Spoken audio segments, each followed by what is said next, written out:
Thank you, Senator, and thank you all for coming to this hearing. I'm struck by one thing I'd like to say in closing. I was involved in the Gang of Eight effort 12 or 13 years ago to write a comprehensive immigration reform bill.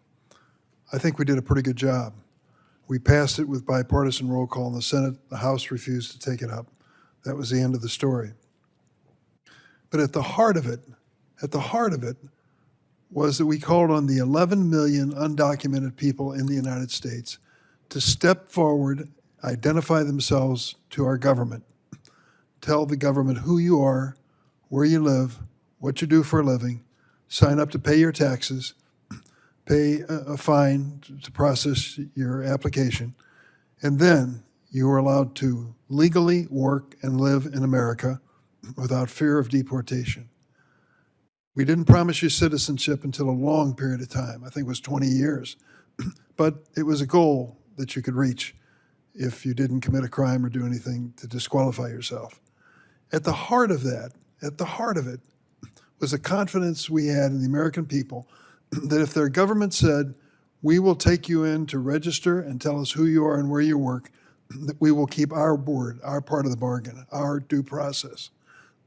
I think of it now and wonder, would it work today if we are going through what we're going through, where innocent people stopped for a traffic violation which you didn't commit, end up 2.5 weeks in jail, and God knows what else it might have done to you. And you think to yourself, if you can't trust the government now in this mass deportation, will we ever reach the point where that comprehensive immigration reform idea could work in America? Well, I'll be very blunt with you. It would take new leadership in this country. It would take someone at the head of this government that you trusted, whose word would be good. Because what is happening now is a full-scale assault on the constitutional principles that put this country together, a full-scale assault. When we say due process, we mean the whole kit and caboodle, the whole bag. The Miranda warnings and all the parts go with it when it comes to criminal prosecution. And that, to me, is something you can't compromise on, and we're testing it with a president who will go to a court and ask permission, and the court will say no, and he ignores it for days and weeks at a time. It is a constitutional challenge. I would call it a constitutional crisis. That's my estimate of it. But even at the worse than the constitutional crisis, if there is such a thing, is the fact that the people of this country really wonder if they can trust our government in the future based on this conduct. So we have to do our best. Many of you may swear at your television screen, may see our pictures and they say, I wish that senator would do more.